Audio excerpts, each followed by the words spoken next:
I believe that financial consulting will continue to play a critical role in helping businesses navigate the complexities of financial management and planning, etc. However, with the rise of fintech and digital disruption, consultants will need to develop new skills to adapt the changing landscape. This may include a greater focus on data analysis, automation, and definitely the use of technology to improve financial process. Hello and welcome to a brand new episode of engatica series. I'm your host Anshdeep Kaur and we're really glad to have you join us today. Today we have Rida Ayach, an entrepreneur and a financial consultant on the show. Welcome, Rida. Hello, thanks for having me. Thank you. So before we move ahead, let me brief you a bit about Engatica series. So the Engatica series is a powerhouse of insights from industry experts and influencers from around the world. A platform that provides the latest news on AI, automation, and technologies that will help you grow your business. Come be a part of our community, learn, share, and grow with us. So, Rita, can we discuss about a specific example of how you have helped a client use data and analytics to make better business decisions and drive growth? All right, my client was a record label that I was looking to expand his market share and increase revenues. So to help him achieve these goals, I conducted an analysis on his sales data, market trends, and customer behavior. Through this analysis, I identified several areas of weakness in his current approach, including a lack of diversification in his music catalog and an inconsistent marketing strategy. Using this information, I developed a data-driven strategy for growth that focused on expanding the label's music catalog and improving his marketing effort. This involved conducting extensive market research to identify trends and genres that were popular with the target demographic. So I used analytics to track the performance of new releases and identifying which genre or artists were sound with customers. This helped me fine-tune my strategy and invest more heavily in the area that were generating the highest returns. So by using data and analytics to inform my decisions, I was able to help the client stay competitive in the rapidly changing industry and drive growth in his business. Right. So, as an entrepreneur, what are some mistakes that you have seen other business owners make, and when it comes to managing their finances and planning their growth?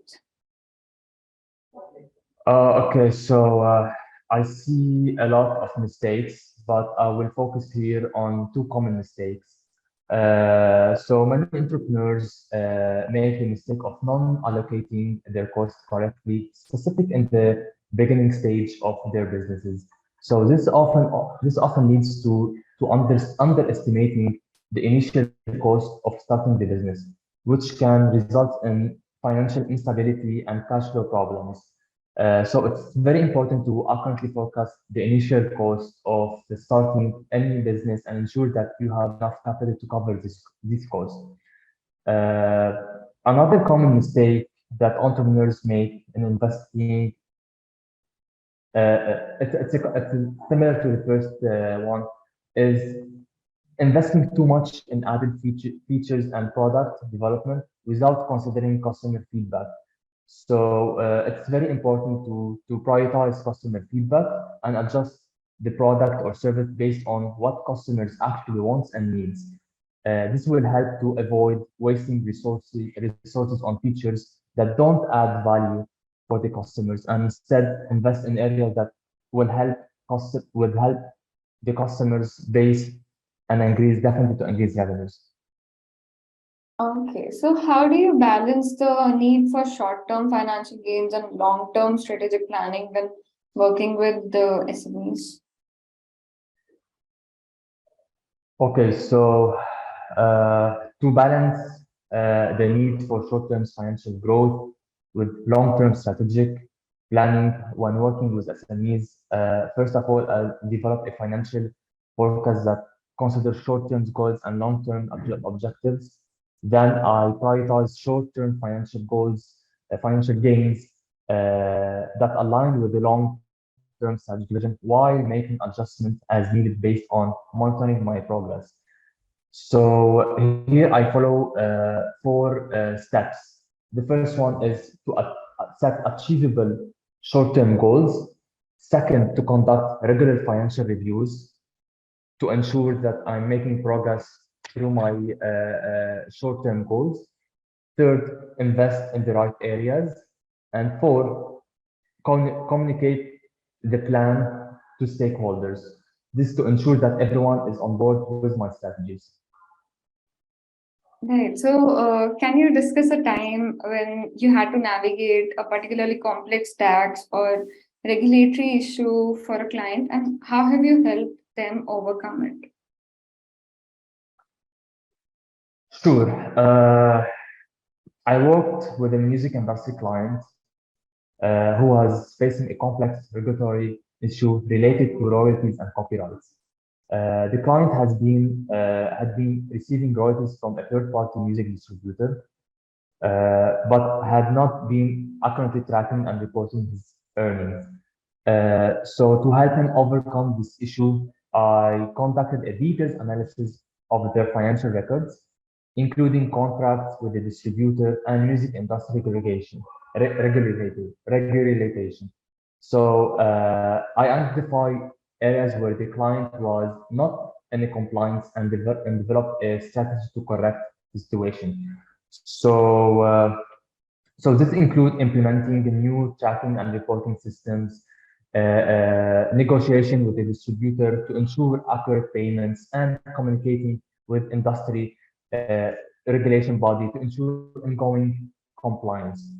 So throughout the process, I provided ongoing guidance and support to ensure that my client was able to navigate the complex regulations landscape of the music industry.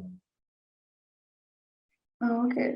So, with the rise of fintech and digital disruption in the financial industry, how do you see the role of financial consultants evolving in the next 5 to 10 years? Yeah, it's a very good question here. But I believe that financial consulting will continue to play a critical role in helping businesses navigate the complexities of financial management and planning, etc. However, with the rise of fintech and digital disruption, consultants will need to develop new skills to adapt the changing landscape. This may include a greater focus on data analysis, automation, and definitely the use of technology to improve financial process. Uh, they may need to expand their knowledge and expertise to provide guidance on emerging finance and technologies.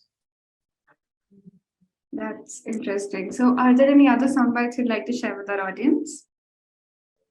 Not really. So you can follow me on LinkedIn and subscribe to my newsletter. That's great. So, thank you so much for sharing your valuable insights with us. For more content, subscribe to Engati and tap the bell icon to access to exclusive content from thought leaders from around the globe. Thank you for tuning in, and we'll see you with the new experts Thank you. soon. Thank you so much. Thanks for the invitation. Thank you. Bye bye.